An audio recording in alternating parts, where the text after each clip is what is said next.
Hello friends, I am Santosh Ajmera. I work with the Ministry of Information and Broadcasting, Government of India, and I am also an author of the book Ethics, Integrity and Aptitude, published by McGraw-Hill Publication.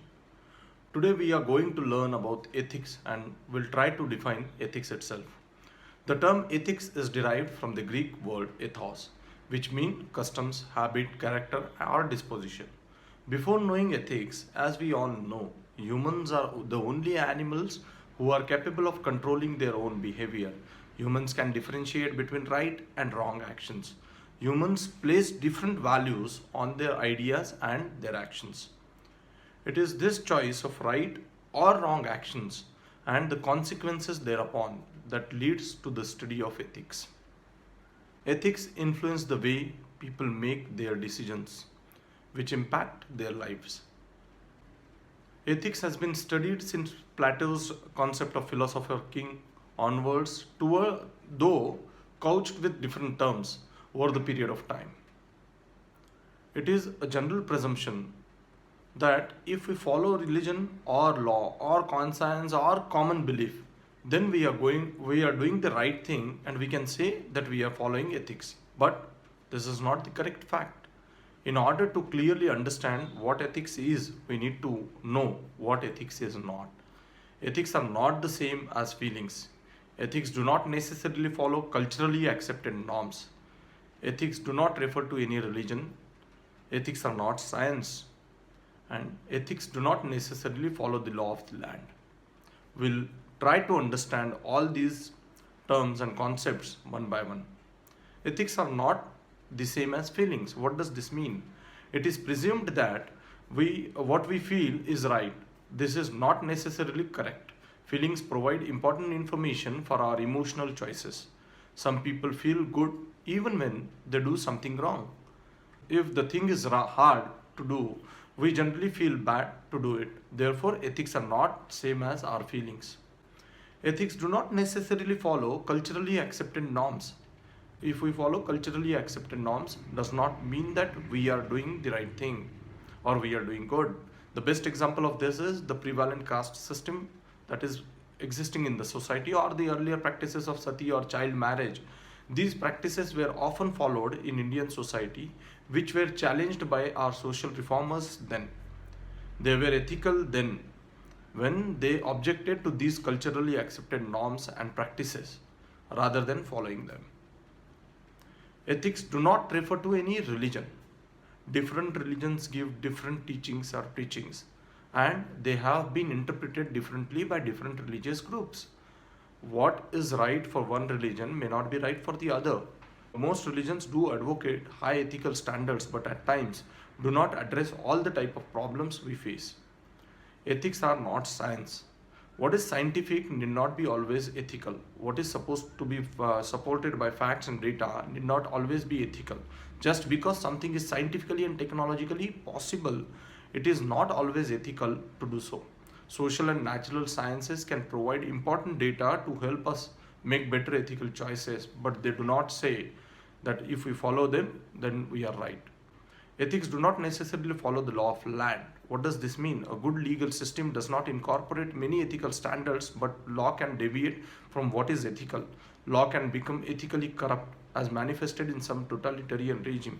Many of the time, law can be a function of power, designed to serve the interest of the small specific group. The best example of this was the legal framework designed by the Britishers during early 20th century, which were contrary to the benefits of Indians then. Therefore, they were though law of the land, but were unethical, as were serving in the interest of the selected group of people only. Ethics therefore refer to two factors. Ethics refer to well-founded standards of right and wrong that prescribe what humans ought to do, usually in terms of rights, obligations, benefits to society, fairness, or specific virtues. Second is, ethics refer to the study and development of one's ethical standards. We'll see more about ethics.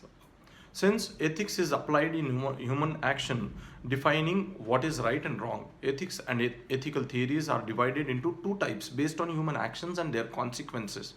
The ethical theories based on human actions are objective, realist, and therefore called deontological theories. or deontological approach to ethics. Another set of ethical theories based on consequences of human actions. The consequence is generally not known and therefore need to be interpreted, is subjective and therefore is often called as teleological approach to ethics. Thus, we can say the study of ethics is the choice of right and wrong actions and their consequences. Based on these definitions, now we'll see the difference between deontological and teleological approaches to ethics.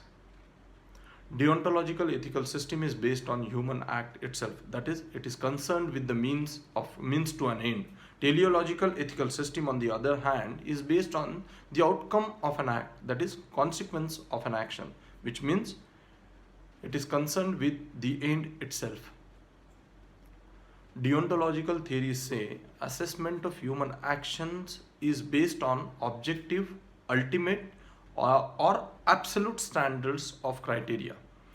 The objectivist theory maintains that there is a real objective world external to human consciousness. There are also real laws and standards that govern everything, including human behavior. That is what deontological theory says. On the other hand, teleological approach to ethics suggests assessment of an action is based on an individual's judgment, which is often based on consequences of an human action. There are no rules, laws, or regulations to help in judging the consequences. In reality, this is situation ethics, whereby the situation dictates what a person should or should not do, and the result is the right or ethical decision.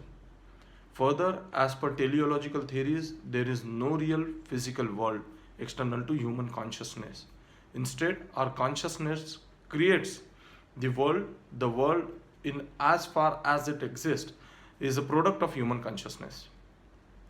According to deontological theory, an individual needs to have a clear understanding of moral duties as well as the rules which often regulate those duties in order to assess ethical human action. According to deontological theory, there is no need to have clear understanding of moral duties and rules, as the very occurrence of correct consequence of any action make it ethical. If the consequence is not correct, then the action is considered to be unethical. This is actually teleological theory. Deontological theories set forth formal or relational criteria such as equality and impartiality, whereas teleological theories provide material or substantive criteria such as happiness or pleasure. In order to explain these theories, we will take an example of government's welfare measures and policies. When we look into implementation of such policies on the field, the related corruption issues during its implementation, then we are looking into ethicality of policy from deontological point of view.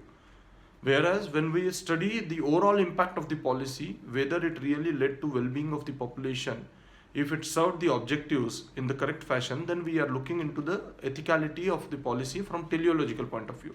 Here it is important to know that neither the objectivist nor the subjectivist approach, that is deontological or teleological approach, will resolve all our difficulties associated with ethics. In both these approaches, even together, will not resolve all the ethical problems for public administrator. We'll study more about the ethics and related topics in our subsequent lectures.